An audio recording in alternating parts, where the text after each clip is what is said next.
How good are you at spotting a trap? Not just a trap in a movie, but a real-life situation, an email, a social media post, or a conversation with a close friend. Every day brings choices that appear straightforward. Often, however, hidden details lie beneath the surface, designed to mislead and push toward the wrong decision. 3 real-world scenarios follow. Your task is simple. Make the right call. These aren't trick questions. They test the ability to spot the subtle clues that are always present if attention is paid. Ready to find out if you'd fall for it? Keep a mental tally of your answers. Let's see if you can get a perfect 3 out of 3. Scenario 1. The dream job. Picture this. You've been on the job hunt for weeks. You've polished your resume until it shines, but the responses have been non-existent. You're getting discouraged. Then, one afternoon, an email hits your inbox. It feels like a lifeline. The email is from a recruiter at a company called Quantum Dynamics Solutions. They say they found your profile online and were incredibly impressed with your background. They're offering you a role as a regional brand ambassador. It sounds prestigious, but better yet, the salary is 20% higher than anything you've seen for similar roles. There is one catch. They are moving fast. The position is urgent. They want a video interview tomorrow, but to lock in your slot, they need you to click a link to their pre-interview portal. The form asks for your basic info, but also your full address, date of birth, and your social security number for an expedited background check. What's your move? Do you A? Go for it. You click the link and fill out the form immediately. An opportunity this good won't last, and you don't want to lose it. Or B, you decide to take a breath, do some digging on the company, and look for red flags before handing over your personal info. Take a second. What does your gut say? Scenario 2 takes us to social media. You're scrolling through your feed when a post on a local community page stops you cold. It's a heartbreaking plea. A local family has lost everything in a house fire. The post includes a gut-wrenching photo of the parents standing in front of a charred home, holding their young kids. The text is raw. This family has nothing left but the clothes on their backs. They are our neighbors. Let's show them the power of our community. Below the text is a link to a crowdfunding page. You see the donation goal is high, but the comments are already flooded with sympathy and notifications of people sending money. It feels like the whole community is rallying. You feel that powerful instant pull to help. What do you do right now? Do you A, click the link and donate immediately? You trust the community page and the family's situation is too urgent to wait. Or B, take a few minutes to verify. You decide to search for a local news report on the fire or check the profile of the person who started the fundraiser first. What's it going to be, A or B? Pause for a moment before the final scenario. These traps are designed to exploit ambition, empathy, and kindness. If option A felt tempting, you're not alone. Scammers know exactly how to get a reaction. Have you ever fallen for a trap? Or caught one just in time? A fake email, a suspicious social media plea, something that didn't add up? Drop your story in the comments. Your experience could save someone else from the same mistake. Our final scenario is about the tangled mess of personal relationships. Your close friend Alex comes to you visibly upset. Alex works with another mutual friend of yours, Ben. She pulls you aside and says, "Ben is stealing my ideas. Last week I told him my concept for the new marketing project in confidence. Today, he presented that exact idea to the boss and took all the credit. I'm furious, but I have no proof because it was just a casual conversation." Alex feels betrayed and wants your support. She asks you to either go with her to the boss as a character witness, or at the very least help her confront Ben right now. You've known Ben for years, and this doesn't sound like him, but Alex is one of your best friends, and she is clearly hurting. What do you do? Do you A, agree to support Alex fully? You trust her.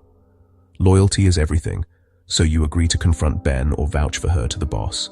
Or B, advise Alex to slow down. You validate her feelings but suggest a more strategic approach.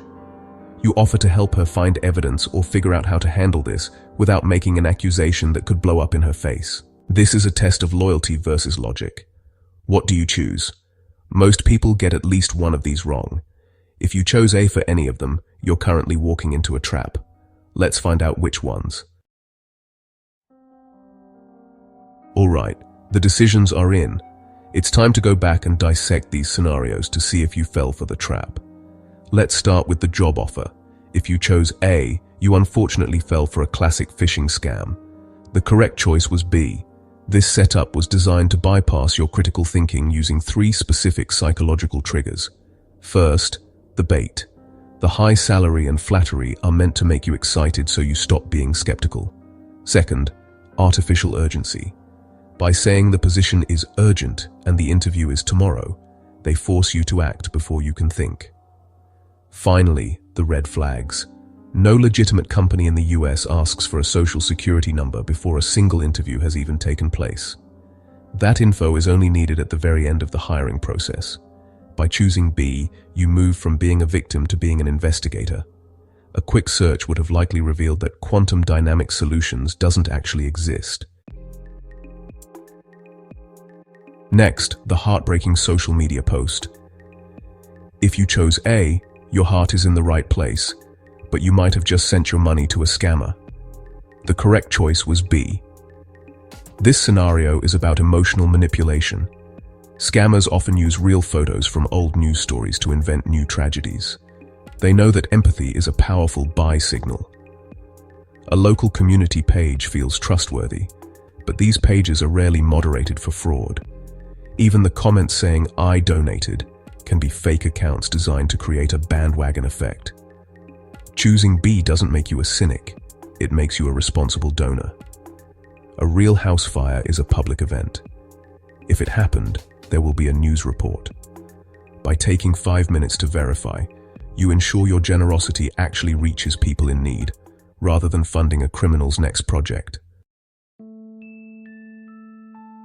Finally, Alex and Ben. This was a test of personal bias.